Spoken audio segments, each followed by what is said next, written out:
You're nothing but a servant. Do you know who I am? I could buy your entire life with the change in my purse." The entire restaurant went silent. The sound of shattered glass still echoed in the air as red wine dripped down the waitress's uniform. The wealthy woman in the red dress stood tall, a smirk of absolute victory on her face, thinking she had just asserted her dominance. She thought she was untouchable. She thought her money made her a god. But she didn't know that the man walking through the front door wasn't just the owner. He was the one person in the world she should have never crossed. And in exactly 3 minutes, her entire world was going to crumble. The air inside the Obsidian, Manhattan's most exclusive dining establishment, always smelled of truffle oil, aged leather, and fear. Audrey Jenkins adjusted her apron for the 10th time that hour. Her hands were trembling slightly, not from the cold, though the restaurant was kept at a crisp 68 degrees to accommodate the patrons in their heavy designer jackets, but from exhaustion. She had been on her feet for 12 hours. At 23, Audrey was balancing a full-time nursing degree and 2 jobs to pay for her mother's dialysis treatments. Every shift at the Obsidian felt like walking a tightrope over a pit of vipers. "Table 4 needs water, sparkling. And don't look them in the eye, Audrey. It's the senator's son," whispered Marco, the maître d'hôtel, as he breezed past her, clutching a leather-bound reservation book like a shield. Audrey nodded, wiping a stray lock of brown hair from her forehead. She grabbed the crystal pitcher. She could do this. She just needed the tips. Rent was due in 3 days, and the medical bills were piling up on the kitchen counter like snowdrifts. The heavy oak doors at the front of the restaurant swung open. The ambient noise of the dining room, the clinking of silver against porcelain, the hushed gossip of billionaires, didn't stop, but the energy shifted. A woman entered. She was impossible to miss. She wore a blood-red Givenchy dress that hugged her frame like a second skin. Diamonds, likely worth more than the building Audrey lived in, glittered at her throat and wrists. This was Victoria Kensington. Even in a city of elites, Victoria was notorious. She was the wife of a hedge fund titan, known less for her philanthropy and more for her temper. She didn't just walk, she prowled. Behind her trailed a nervous-looking man in a suit, her assistant, presumably, clutching shopping bags from Bergdorf Goodman. Marco stiffened at the podium. "Mrs. Kensington," he said, his voice straining for politeness. "We weren't expecting you this evening. I don't see a reservation on the—" "Since when do I need a reservation, Marco?" Victoria interrupted, her voice loud enough to turn heads. She pulled off her sunglasses, despite it being 8 p.m. indoors. Her eyes were ice blue and devoid of warmth. "I want the corner booth, the one with the view of the park." Marco swallowed hard. I apologize, Mrs. Kensington. That table is permanently reserved for Mr. Scott. He is expected tonight." The name dropped the temperature in the room by another 10 degrees. Matteo Scott, the owner of the Obsidian. No one really knew where Matteo Scott came from. Rumors swirled that he was old money from Europe, or perhaps a tech genius who went off the grid. All anyone knew was that he was incredibly private, incredibly wealthy, and he did not tolerate disrespect in his establishment. Victoria laughed, a harsh, brittle sound. "Matteo, please. I've known Matteo since the Hamptons in '98. He won't mind if I take the table for an hour. I'm just having a quick drink before the opera. Move the reserved sign." She didn't wait for Marco to agree. She simply brushed past him, her heels clicking aggressively on the marble floor. She marched straight to table 1, the best seat in the house, and sat down, dropping her clutch onto the pristine white tablecloth. Marco looked like he was about to faint. He signaled frantically to Audrey. "Go," he hissed. "Take her order. Keep her happy. If she causes a scene before Mr. Scott arrives, we are all dead." Audrey's stomach twisted. She took a deep breath, plastered on her best customer service smile, and approached the table. "Good evening, ma'am. Welcome to the Obsidian," Audrey said softly. "Can I start you off with—" Victoria didn't look up. She was busy typing on her phone with manicured nails.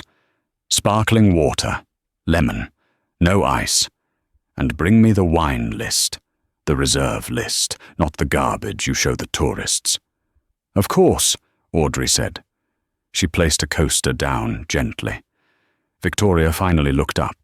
Her eyes scanned Audrey from head to toe, lingering on Audrey's shoes, standard-issue black, non-slip sneakers that had seen better days. A look of pure disgust curled Victoria's lip. "And send someone else to serve the wine," Victoria said, her voice dripping with disdain. "You look like you've been scrubbing floors. It's unappetizing." Audrey felt the heat rise in her cheeks. She gripped her serving tray tighter. "Do it for Mum," she told herself. "Just do it for Mum." "I apologize if my appearance is not up to standard, ma'am," Audrey said, keeping her voice steady. "I'll get your water right away." As Audrey turned to leave, Victoria muttered, loud enough for the neighboring tables to hear, "Honestly, they let just anyone work here these days. It smells like poverty." Audrey walked to the service station, her heart pounding against her ribs. She poured the water, her hands shaking. She had dealt with rude customers before, but there was something predatory about Victoria Kensington. She was looking for a fight. She was bored, rich, and cruel. Audrey didn't know it yet, but the water glass in her hand was about to become the catalyst for the worst night of her life. The restaurant was filling up. The low hum of jazz played over the speakers, but the tension around table 1 was palpable. Audrey returned with the sparkling water and the reserve wine list bound in Italian leather. She placed the glass down with surgical precision. "Your water, Mrs. Kensington." Victoria ignored it. She snatched the wine list, flipping through the pages aggressively. "Bring me the 1982 Chateau Margaux, and make sure it's decanted properly. I don't want sediment in my teeth." "An excellent choice," Audrey said. That bottle cost $4,000. It was more than Audrey's tuition for the semester. Audrey went to the cellar, retrieved the dusty bottle, and brought it to the decanting station. Her hands were steady now. The ritual of service usually calmed her. She returned to the table, presenting the label. "Open it," Victoria commanded, not even checking the label. Audrey performed the opening perfectly. She poured a small taste. Victoria swirled it, sniffed it, and took a microscopic sip. She grimaced. "It's corked!" Victoria spat. Audrey froze. "Ma'am, I checked the cork myself. It's in perfect condition, and the aroma—" "Are you arguing with me?" Victoria's voice rose an octave. The conversation at the nearby tables died down. "I said it is corked. It tastes like vinegar. Take it away. I can get the sommelier to verify." "I don't need a sommelier to tell me what I can taste." Victoria slammed her hand on the table. The silverware rattled. "Take it away and bring me another one. Now." Audrey hesitated. Opening a $4,000 bottle and throwing it away because of a whim was something that could get her fired. But Marco was watching from the corner, making a cut-it motion across his throat. "Just do what she says." "Right away, ma'am." Audrey took the bottle away. 10 minutes later, she returned with a second bottle. The ritual repeated. This time, Victoria accepted the wine, but the look in her eyes had shifted. She wasn't just annoyed. She was amused. She had found her toy for the evening. "You know," Victoria said, swirling the dark red liquid in the oversized glass. "You remind me of a maid I used to have. She was clumsy, too. Always dropping things. We had to let her go." Audrey stood silently, hands clasped behind her back. Is there anything else I can get you, Mrs. Kensington? Yes, the lobster bisque. And tell the chef if it's lukewarm, I'm sending it back. Yes, ma'am. 20 minutes passed. Audrey brought the bisque. It was piping hot. Steam curled off the surface, smelling of rich cream and cognac. Audrey placed the bowl in front of Victoria. Careful, the bowl is hot. Victoria picked up her spoon, took one bite, and dropped the spoon with a clatter. Disgusting, she hissed. It's salty, inedible. I'm so sorry, Audrey said, though she knew for a fact the kitchen was flawless tonight. I can take it back. No, Victoria said, a wicked glint in her eye. She stood up. She stood up so abruptly that she bumped the table, but it wasn't an accident. Audrey saw it happen in slow motion. Victoria's hand shot out and, accidentally, clipped the full glass of 1982 Chateau Margaux. The glass tipped. Time seemed to suspend. The dark red wine launched out of the glass, an arc of crimson liquid flying through the air. It splashed directly onto Audrey. It soaked her white apron, her shirt, and ran down her legs into her worn-out sneakers. The glass shattered on the floor with a sound like a gunshot. Crash. Silence. Absolute, terrifying silence. Audrey stood there, dripping wet, the cold wine soaking through to her skin. She was in shock. She looked down at the mess, then up at Victoria. Victoria wasn't apologizing. She was smiling. A cruel, thin smile. "Look what you did!" Victoria shrieked, flipping the script instantly. "You clumsy idiot! You spilled wine all over the table! You almost ruined my dress!" I didn't," Audrey stammered, tears stinging her eyes. "You knocked it." "Excuse me?" Victoria gasped, clutching her pearls in mock horror. "Are you accusing me? I am a paying customer. You are a waitress. You are nothing." Victoria stepped out of the booth, towering over Audrey. She pointed a manicured finger in Audrey's face. "You are incompetent, dirty, and clearly uneducated. You have ruined my evening. I want you fired. Now!" Marco rushed over, his face pale. "Mrs. Kensington, please calm down. It was an accident." "It was not an accident," Victoria yelled. "She is useless. Look at her. She's pathetic." She turned her glare back to Audrey. "Do you know how much money my husband spends here? I could buy and sell you 1,000 times over. You're trash." Audrey couldn't hold it back anymore. A single tear rolled down her cheek. She felt small, worthless, just like Victoria wanted her to feel.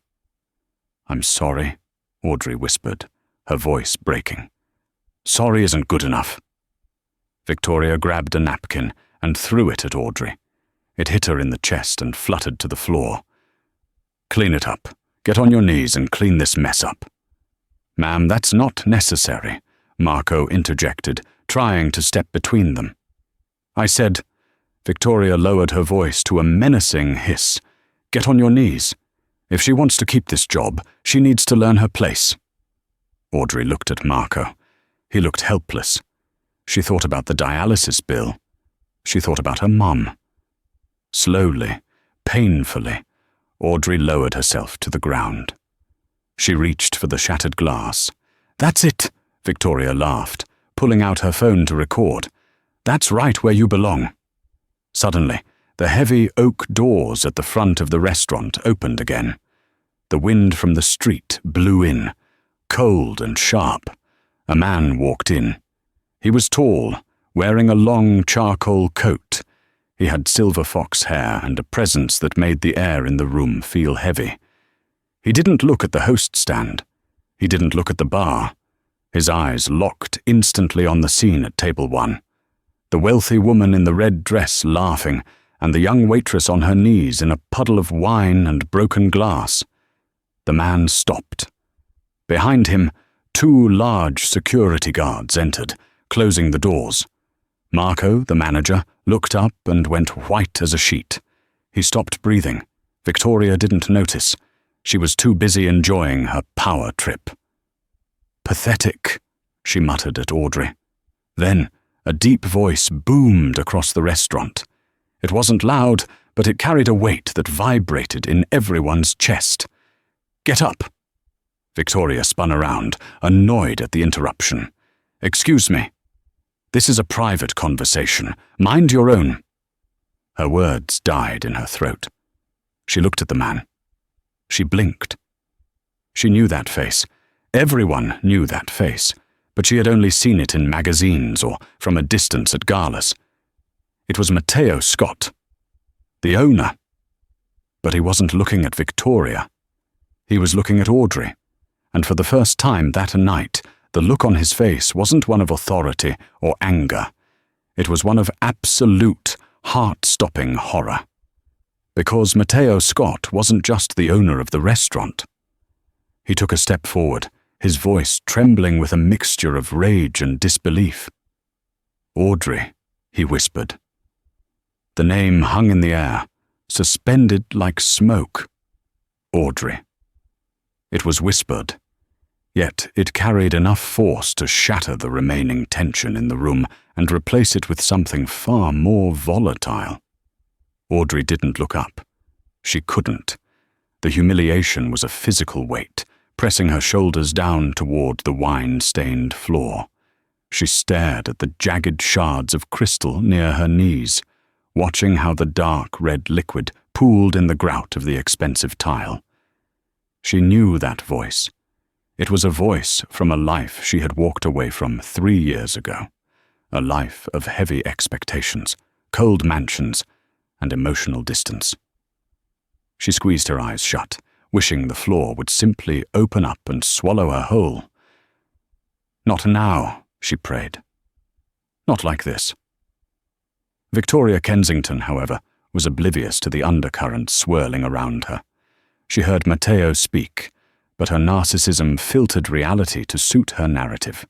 She assumed Matteo knew the waitress's name because he was a micromanager who knew all his little employees. Victoria let out a huff of air, adjusting the strap of her dress. She stepped back, careful not to get any wine on her Jimmy Choo heels. "Finally, some management," Victoria declared, her voice ringing out in the quiet restaurant. She gestured vaguely at Audrey's crouching form. "Matteo, darling, you really must do better with your vetting process. This girl is hysterical. She's clumsy, rude, and honestly, she seems unstable. I was just trying to enjoy a quiet glass of the Margot, and she practically threw it at me." Victoria smiled at Matteo, expecting a nod of camaraderie. She expected him to share in her disdain, to bond over the incompetence of the help. But Matteo Scott did not move toward Victoria. He didn't even acknowledge her existence. He walked past the Maître d' stand. His movements were slow, deliberate, and predatory. The air seemed to ripple around him. The diners at the surrounding tables, CEOs, politicians, socialites, stopped eating. Forks hovered halfway to mouths. Everyone sensed that the barometer in the room had just dropped to storm levels. Matteo reached table 1. He stopped 2 feet away from where Audrey was kneeling. He looked down at the mess. He saw the purple stains on the knees of her faded black trousers. He saw the cheap, worn-out sneakers, soaked through with vintage wine. He saw the way her shoulders shook, a subtle tremor that only someone who knew her intimately would notice. His jaw tightened, a muscle feathered in his cheek. His hands, usually steady hands that signed multi-million-dollar contracts without a flinch, balled into fists at his sides. "Stand up," Matteo said. His voice was no longer booming. It was soft, strained, as if he were speaking through a throat constricted by razor wire. Audrey shook her head slightly, keeping her face hidden. She picked up a large shard of glass, her hand trembling so badly she nicked her thumb. A drop of bright red blood welled up, mixing with the dark wine on her skin. Seeing the blood broke something inside Matteo. He dropped to his knees. A collective gasp went through the restaurant. Matteo Scott, the man who owned half the city block, the man who never bowed to anyone, was kneeling on the wet, dirty floor of his own restaurant. "Don't touch that," he murmured, his voice rough with emotion. He reached out and gently took the shard of glass from her hand, setting it aside on the tablecloth. Audrey flinched at his touch. That flinch was like a knife to Matteo's heart. "Audrey," he said again, softer this time. "Look at me." Slowly, agonizingly, she lifted her head. Her mascara had run slightly. Her face was pale, contrasting with the flush of shame on her neck. Her eyes, usually bright and defiant, were swimming with tears she refused to let fall. "I'm sorry, Mr. Scott," she whispered, reverting to the formal address, trying to maintain the charade of employee and employer. "I'll clean it up. I'll pay for the wine out of my paycheck. Please just don't make a scene." Matteo stared at her. He looked at the exhaustion etched under her eyes, the thinness of her face. He hadn't seen her in 3 years. 3 years of silence. 3 years of wondering where she was, if she was safe, if she was alive. He had hired private investigators, but she had covered her tracks well, changing her last name, disappearing into the vast anonymity of the city. And here she was, waiting tables in his own establishment, serving people like Victoria Kensington. "Pay for it," Matteo repeated, his voice hollow. "You think I care about the wine?"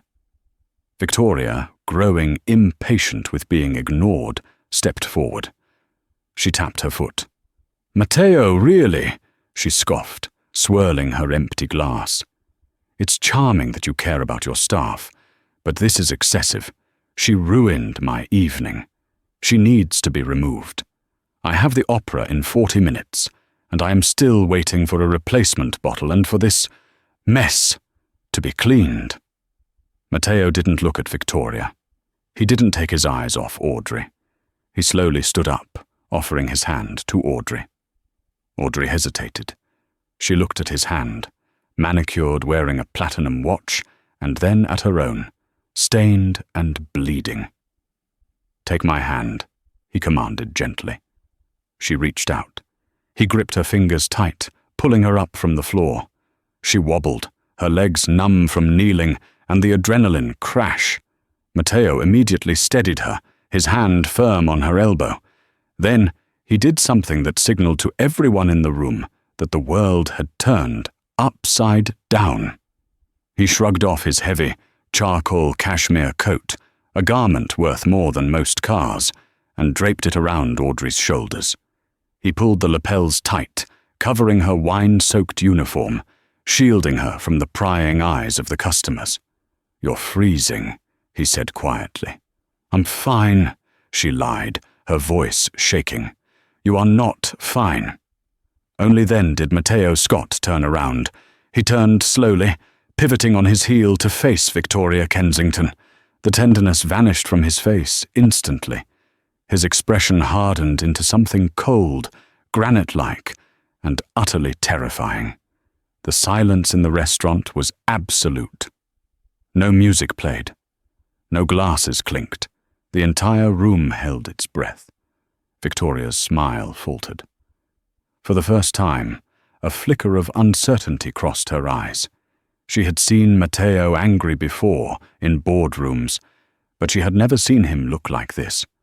He looked like a man who was about to burn the world down, starting with her. Victoria Kensington laughed nervously. It was a brittle, high-pitched sound that grated against the silence. "Well," she said, smoothing her dress. "Now that she's up, perhaps you can escort her out the back. I don't want to press charges for the assault, Matteo, for your sake.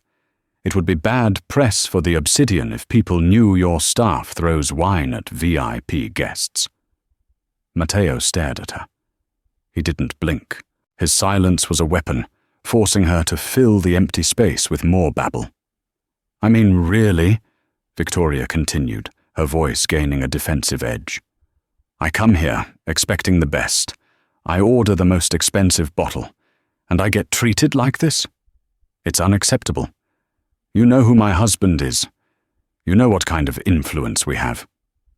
Matteo took one step toward her. Just one. But it forced Victoria to take a step back, her back hitting the edge of the booth. Marco, Matteo said, his voice flat. Marco, the manager, materialized at Matteo's elbow instantly, sweating profusely. Yes, Mr. Scott? The bottle, Matteo said, keeping his eyes locked on Victoria. The 1982 Margot. Who ordered it? Mrs. Kensington did, sir. And the condition of the bottle? It was pristine, sir. Audrey presented it perfectly. Matteo nodded slowly. And the spill? Did you see it happen, Marco? Marco hesitated. He looked at Victoria, who was glaring at him with a look that promised retribution. Then he looked at Audrey, who was wrapped in the oversized coat, shivering, staring at the floor. Marco swallowed hard. He was a coward, usually. He liked to keep the peace. But he feared Matteo Scott more than he feared any socialite. I was standing at the podium, sir. I had a clear line of sight. And? Matteo pressed. Audrey placed the bisque on the table. Mrs. Kensington stood up abruptly. Mrs. Kensington's hand. It struck the glass. Liar! Victoria shrieked. The facade of the polite society lady cracked completely. Her face twisted into an ugly sneer. He's lying to protect his employee. They're all in on it. This is a conspiracy. Matteo raised a hand, silencing her. He didn't yell. He didn't need to. The authority radiating from him was absolute. Victoria, Matteo said. His voice was terrifyingly calm. Do you know how many cameras are in this dining room? Victoria froze. Her eyes darted to the corners of the ceiling, hidden amidst the dark moulding. There are 8, Matteo answered his own question. 4K resolution, high frame rate. They capture everything, every gesture, every expression, every accidental nudge. He took another step closer to her. He was towering over her now. So, if I walk back to the security office right now and play back the tape from 3 minutes ago, what will I see? Will I see a clumsy waitress throwing wine? Or will I see a bored, malicious woman knocking over a $4,000 bottle just to humiliate a girl she views as beneath her? Victoria's mouth opened and closed like a fish. The color drained from her face, leaving her rouge standing out starkly against her pale skin. She knew she had been caught, but her pride wouldn't let her fold. Not yet. It doesn't matter, Victoria snapped, trying to regain her footing. So what if I knocked it over? I'm the customer. The customer is always right. I pay for the service, I pay for the atmosphere, and I can do whatever the hell I want. I'll pay for the bottle. Send me the bill. But I want her fired. She was rude. She looked at me with attitude. She smells like a gutter. She pointed a shaking finger at Audrey. Look at her, Matteo. Why are you defending her? She's a nobody. She's a servant. You're one of us. Why are you draping your coat over a waitress? Matteo turned his head slowly to look at Audrey. Audrey was crying now, silent tears tracking through the dirt on her face. She looked so small inside his coat. He looked back at Victoria. A strange, sad smile touched his lips. It wasn't a happy smile. It was the smile of an executioner. You think she's a nobody, Matteo said softly. She is a nobody, Victoria insisted. She's a waitress working a double shift because she probably needs money for cigarettes and bad decisions. She's nothing. Matteo let out a long breath. He reached into his pocket and pulled out a pristine white handkerchief. He turned to Audrey and gently wiped a smudge of wine from her cheek. Audrey, Matteo said, his voice audible to the entire room. Why are you working here? Audrey sniffed, her voice barely a whisper. Mum needed the treatments. The insurance denied the claim. I needed the cash fast. Why didn't you call me? Matteo asked, his voice cracking with pain. I couldn't, she sobbed. I wanted to do it on my own. I didn't want your money. I didn't want to be that girl anymore. Matteo closed his eyes for a second, absorbing the blow. Then he opened them and turned back to Victoria. Victoria looked confused. She looked between the two of them, trying to connect the dots, but her prejudice was blinding her. What is this? Victoria asked, a nervous laugh bubbling up. Is she your mistress, Matteo? Is that it? Oh, that's rich. The great Matteo Scott, sleeping with the help. The temperature in the room hit absolute 0. Matteo's eyes went black. She is not my mistress, he said. The words came out like bullets. He stepped aside so that he was standing shoulder to shoulder with Audrey. He put a protective arm around her. Victoria, you asked me if I knew who you were. You asked if I knew your influence. He paused, letting the silence stretch until it was painful. Now I'm going to ask you a question. Do you know who she is? Victoria rolled her eyes. I told you, she's the waitress. No, Matteo said. This is Audrey Scott. Victoria blinked. She frowned. Scott? Like you? She is not a waitress, Matteo said, his voice rising, filling the room with thunder. She is the sole heir to the Scott estate. She is the future owner of this building, this restaurant, and everything else I built. She is my daughter.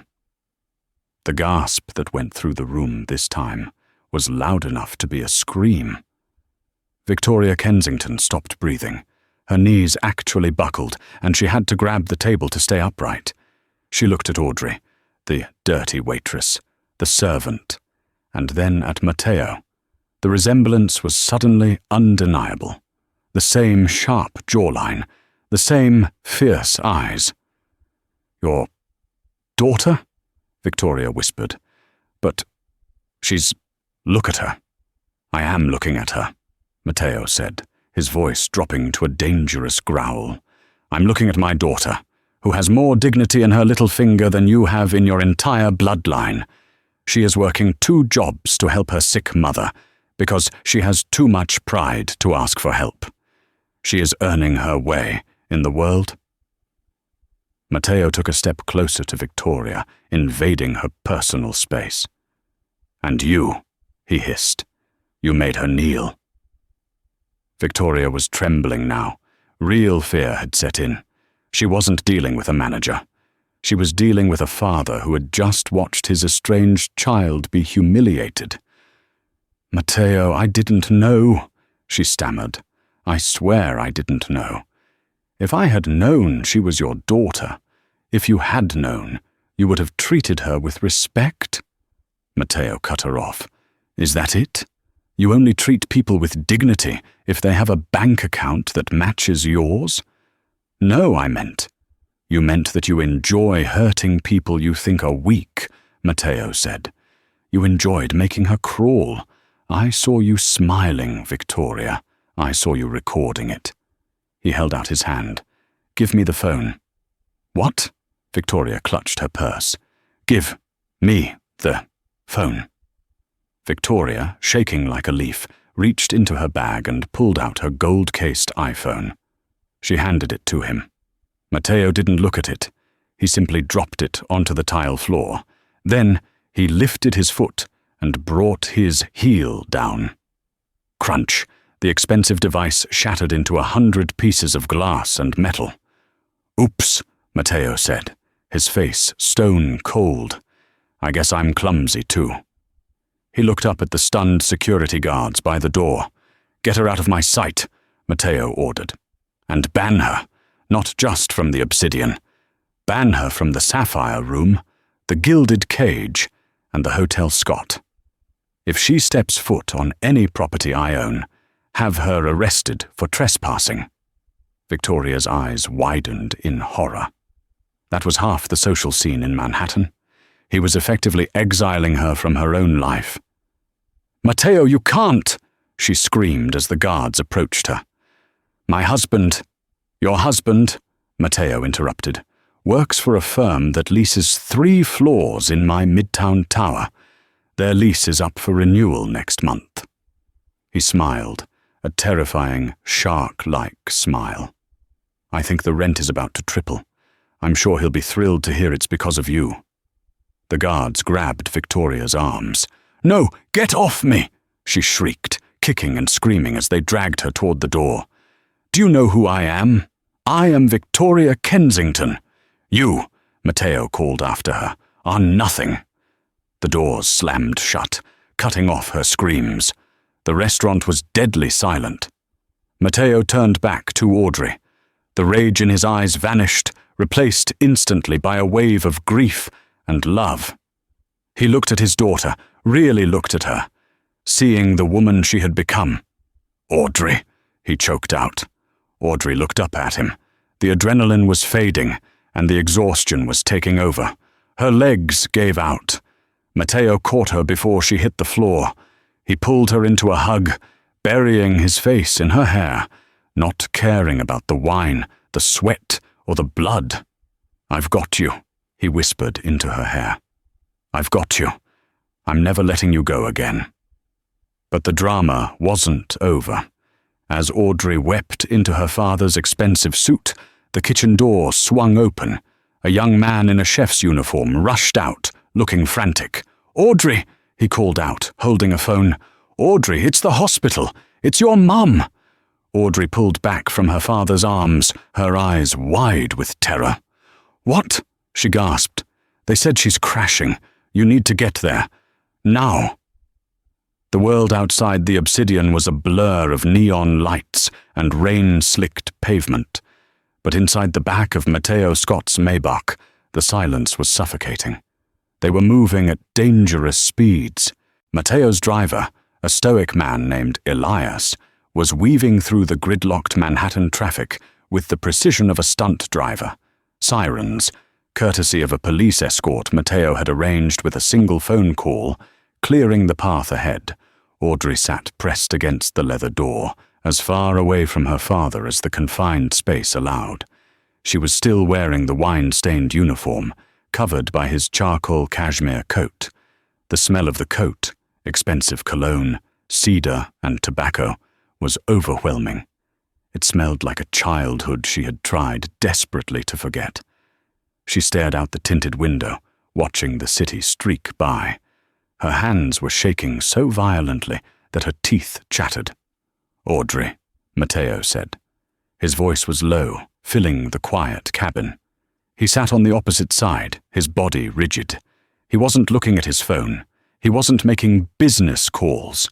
He was staring at her with an intensity that burned. "Don't," she whispered, her breath fogging the glass. "Please don't talk, not right now." "I need to know," Matteo pressed gently. "How bad is she? You said dialysis. I thought Elena was in remission." "She was," Audrey said, her voice cracking. She turned to look at him, her eyes red-rimmed and hollow. "She was in remission 3 years ago, when we left. But stress brings things back, doesn't it?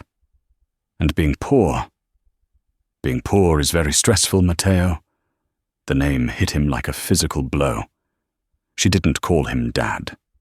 She called him Matteo. He looked down at his hands that controlled billions of dollars in assets, hands that could crush people like Victoria Kensington without a second thought. And yet, looking at his daughter's worn-out sneakers and the dried blood on her thumb from the broken glass, he felt completely powerless.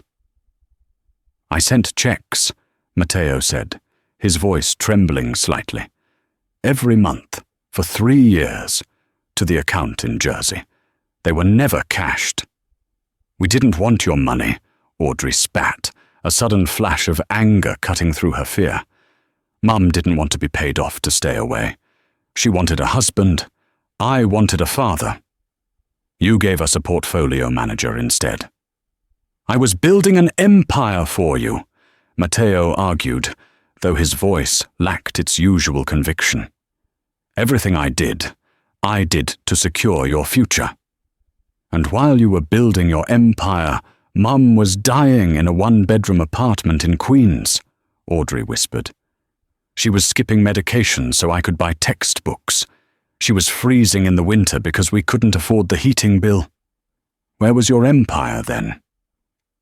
Matteo fell silent. The truth hung between them, heavy and undeniable. He had let his ambition become a wall between him and his family. He had assumed that providing money was the same as providing love. And when they left, he had let his pride stop him from chasing them. He thought they would come crawling back when the money ran out. He had been wrong. They had chosen poverty over his coldness. The car screeched to a halt in front of the emergency bay of St. Jude's Hospital. It wasn't the private VIP wing where Matteo usually went. This was the public ER entrance. It was chaotic, loud, and smelled of exhaust and antiseptic. Before the car even fully stopped, Audrey had the door open. She sprinted out into the rain, the heavy coat slipping from her shoulders. "Audrey!" Matteo shouted, scrambling after her. He grabbed the coat from the pavement and ran. For the first time in 20 years, Matteo Scott was running, his Italian leather shoes splashing through puddles of dirty rainwater, his perfectly tailored suit getting soaked. He caught up to her at the reception desk. The waiting room was a nightmare, crowded, noisy, filled with people in pain. Audrey was frantically talking to a nurse behind thick plexiglass. "Elena Jenkins," Audrey was gasping. "They called me. I'm her daughter. They said she was crashing." The nurse, tired and overworked, typed slowly on her keyboard without looking up. Jenkins. "One moment, honey. The doctors are with her now. You can't go back there." "I need to see her," Audrey screamed, slamming her hand on the counter. "She's my mother." "Mom, you need to lower your voice, or I'll have security remove you," the nurse said, finally looking up with a scowl. "Excuse me?" A deep voice rumbled from behind Audrey. The nurse looked up and froze. Matteo Scott stood there. He was wet, his hair plastered to his forehead, his chest heaving. But he still radiated an aura of immense power. He didn't look like a panicked father. He looked like a storm that had just made landfall. "I am Matteo Scott," he said, his voice cutting through the noise of the waiting room like a blade. "Elena Jenkins is my wife, and if you do not open those doors in the next 5 seconds, I will buy this hospital and turn it into a parking lot." The nurse's eyes widened. She knew the name. Everyone in the city knew the name. The name Scott was on the wing of the cancer center across town. Mr. Scott," she stammered. I didn't know. The chart says she's indigent. No insurance." "She has insurance," Matteo growled. "She has me. Open the door." Buzz. Click. The heavy double doors swung open. Audrey didn't wait for him. She bolted through, down the sterile white hallway, her sneakers squeaking on the linoleum. Matteo followed close behind, his heart hammering against his ribs, not from the exertion, but from a terror he hadn't felt since Audrey was born. They reached room 404. The curtain was pulled back. Audrey stopped in the doorway. She let out a sound, a small, broken whimper that tore Matteo's heart in two. "Mum!" The room was filled with the rhythmic, mechanical hissing of a ventilator and the frantic beeping of cardiac monitors. It was a symphony of keeping death at bay. Elena lay in the center of the bed. She looked impossibly small. Her skin, once glowing and vibrant, was now the color of grey parchment. Her cheeks were sunken, and dark circles bruised the skin under her closed eyes. Tubes snaked out of her arms and nose, tethering her to the machines that were breathing for her. She looked nothing like the woman Matteo had married 25 years ago. She looked like a ghost. A doctor in blue scrubs was adjusting a drip line. He looked up, startled by their entrance. "Who are you?" the doctor asked sharply. "We are stabilizing her. You can't be in here." "I'm her daughter," Audrey said, rushing to the bedside. She grabbed Elena's hand. It was ice cold. Mum, can you hear me? I'm here. I'm sorry I'm late. I'm so sorry." The doctor sighed, his shoulders slumping. "She's deeply unconscious, miss. Her kidneys have completely shut down. The toxins in her blood triggered a cardiac event about 20 minutes ago. We managed to restart her heart, but—" He trailed off, looking at the monitor. "But what?" Matteo asked. He stepped into the room, filling the small space. He felt like an intruder in his own life. The doctor looked at Matteo, assessing the expensive suit, the watch, the demeanor. "Are you a relative?" "I am her husband," Matteo said. The lie, or the truth, depending on how you looked at the divorce papers that were never signed, tasted like ash in his mouth. "Mr. Scott?" The doctor's eyebrows shot up. I see. Well, Mr. Scott, I'll be blunt. Her condition is critical. Multi-organ failure is setting in. We are doing everything we can, but her body is exhausted. She's been fighting a losing battle for a long time without proper treatment. Whatever she needs, Matteo said instantly. Get it. Dialysis machines, specialists, a transplant. I don't care what it costs. Get the best nephrologist in the country on the phone. Now. The doctor shook his head sadly. It's not about money, sir. It's about biology.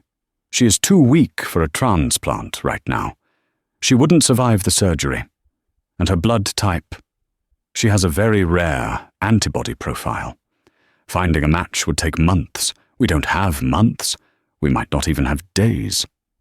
Audrey let out a sob, burying her face in the bedsheets next to her mother's hand. Matteo felt the room spin. He gripped the metal rail of the bed to steady himself. No money can fix this. The realization was a void opening up beneath him. He had spent his life accumulating wealth to insulate himself from pain, to control his environment. But here, in this sterile room, his billions were just paper. They couldn't buy one more beat of Eleanor's heart. Can she hear us? Matteo asked, his voice hoarse. Hearing is the last sense to go, the doctor said softly. Talk to her. It might be the last chance. The doctor stepped back, giving them space, retreating into the shadows of the room. Matteo walked around to the other side of the bed. He looked down at Elena. He remembered the day they met. She was a waitress then, too. Just like Audrey. She had spilled coffee on him, and instead of getting angry, he had fallen in love with her laugh. She was the only person who had ever made him feel human. And he had driven her away. He reached out and brushed a stray lock of hair from her forehead. Her skin felt feverish and dry. Elena, he whispered. At the sound of his voice, the rhythm on the heart monitor stuttered. A slight change. She hears you, Audrey wept, lifting her head. She knows you're here. Matteo leaned down, his face inches from his wife's ear. Elena, I'm so sorry, he choked out, the tears finally spilling over. I was a fool. I was a stubborn, arrogant fool. I thought if I let you go, you'd realize you needed me. But I was the one who needed you. I've been dead for 3 years without you. He took her other hand, engulfing her frail fingers in his large ones. I found Audrey, he continued, his voice thick with emotion. She's beautiful, Elena. She's strong. She's just like you. She was fighting for you. She was working herself to the bone to save you, while I was sitting in a tower drinking scotch and feeling sorry for myself. Audrey looked up at her father. In the harsh fluorescent light, he looked old. The invincible tycoon was gone. All that was left was a grieving man. "She missed you," Audrey whispered. "Every day. She used to talk about you. She told me not to be angry at you. She said you were a man who didn't know how to love without controlling things, but that you loved us in your own way." Matteo squeezed his eyes shut. "I don't deserve her forgiveness. I don't deserve yours." "She waited for you," Audrey said. "She kept hoping you'd come. Not to send a check, just to come." Suddenly, a high-pitched alarm began to blare from the machine. Beep, beep, beep, beep. The line on the monitor began to erratic spikes, then dipped dangerously low. "Code blue!" the doctor shouted, rushing back to the bed. "She's crashing again! Nurse, get the crash cart!" "No!" Audrey screamed, standing up. "Mum, get them out!" The doctor ordered the nurse, who rushed in. "Clear the room. We need to shock her." "No, I'm not leaving her," Audrey fought, grabbing the bed rail. Matteo grabbed Audrey. He wrapped his arms around her waist and pulled her back, even as she kicked and screamed. "Audrey, let them work!" Matteo yelled over the chaos. "We have to let them work!" He dragged her out of the room, into the hallway. The door swung shut, but through the small window they could see the chaotic scene. The doctor ripping open Elena's gown, the paddles being charged. "Clear!" Thump! Her body jerked on the bed. Audrey collapsed onto the floor of the hallway, wailing. Matteo slid down the wall next to her, pulling her into his lap. He rocked her back and forth, staring at the closed door, praying to a god he hadn't spoken to in decades. "Don't take her," he pleaded silently. "Take everything I have. Take the company. Take the buildings. Take every dime. Just don't take her." Minutes passed. They felt like hours. The alarm inside the room silenced. The shouting stopped. The silence that followed was heavy and terrifying. Matteo held his breath. Audrey went still in his arms. The door clicked open. The doctor stepped out. He pulled his surgical mask down. His face was unreadable. He looked at Matteo, then at Audrey. He took a deep breath. "Mr. Scott," the doctor said. Matteo stood up, pulling Audrey with him. "Is she?" "We got her back," the doctor said, exhaling sharply. "Her heart is beating again, but barely." Audrey let out a gasp of relief, clutching Matteo's arm. "However," the doctor continued, his voice grave, "this was a warning shot. Her kidneys are gone. Her liver is failing. The dialysis isn't enough anymore. She will not survive the night without a radical intervention. She needs a continuous renal replacement therapy and a specific filtration protocol that, honestly, this hospital isn't equipped for. We don't have the machines. We don't have the staff for that level of monitoring." Matteo's eyes hardened. The despair vanished, replaced by the cold, calculating focus of a man who solved impossible problems for a living. "Where?" Matteo asked. "Excuse me?" "Where is the equipment?" Matteo demanded. "If you don't have it, who does?" "Well," the doctor rubbed the back of his neck. "Presbyterian has a unit, Mount Sinai. But transferring her in this condition, the paperwork alone takes hours. There are wait lists, insurance approvals." Matteo pulled out his phone. The screen was cracked from where he had crushed Victoria's phone, but it still worked. "Forget the paperwork," Matteo said, dialing a number. "Forget the insurance." He put the phone to his ear. "Who are you calling?" Audrey asked. "I'm calling the helicopter," Matteo said. "And then I'm calling the chief of medicine at Mount Sinai.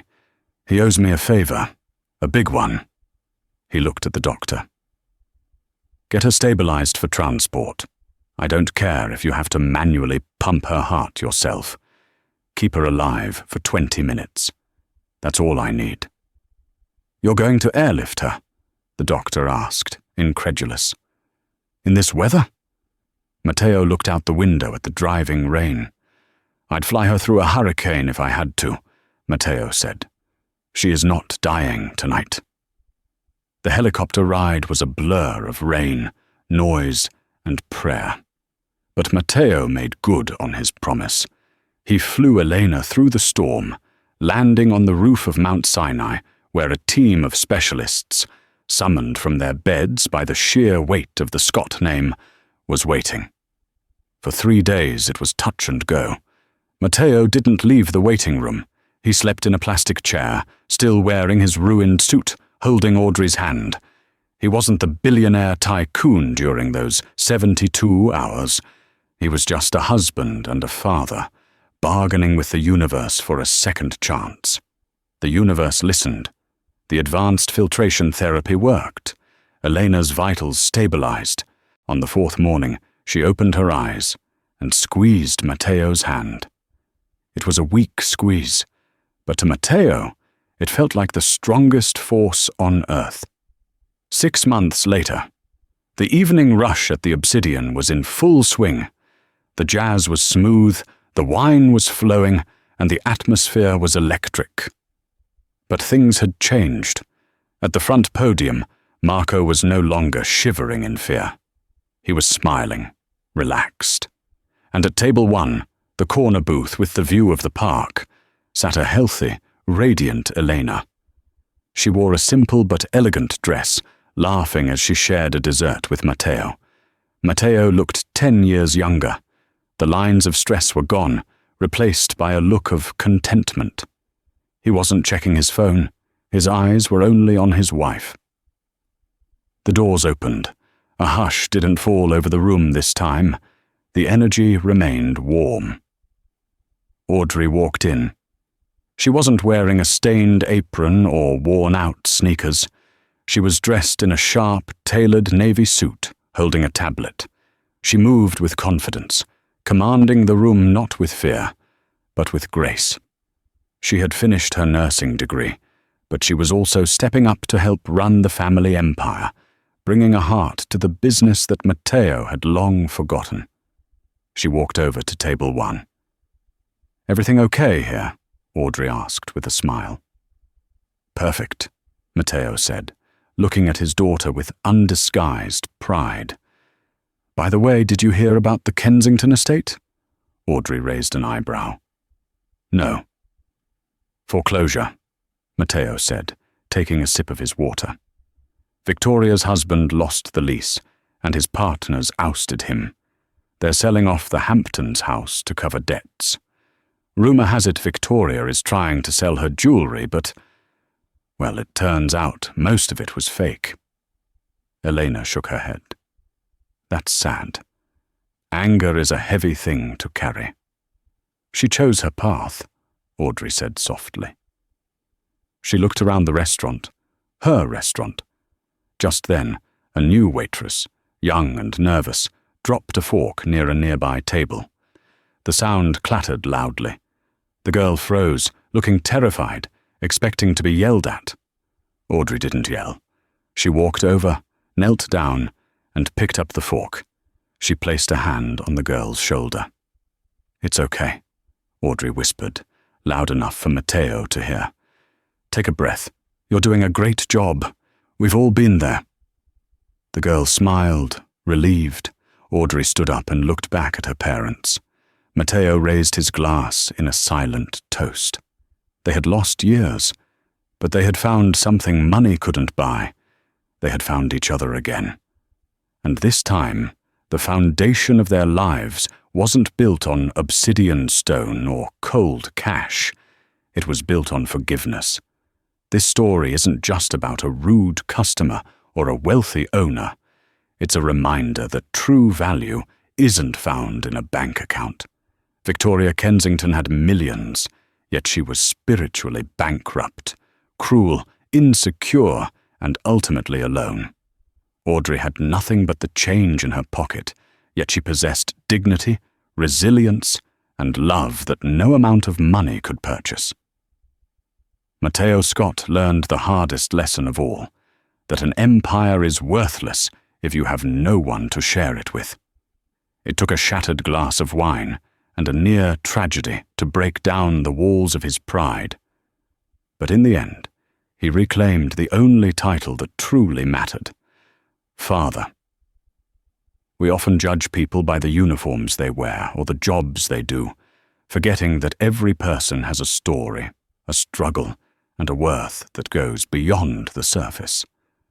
Treat the CEO and the janitor with the same respect, because you never know who is truly standing in front of you.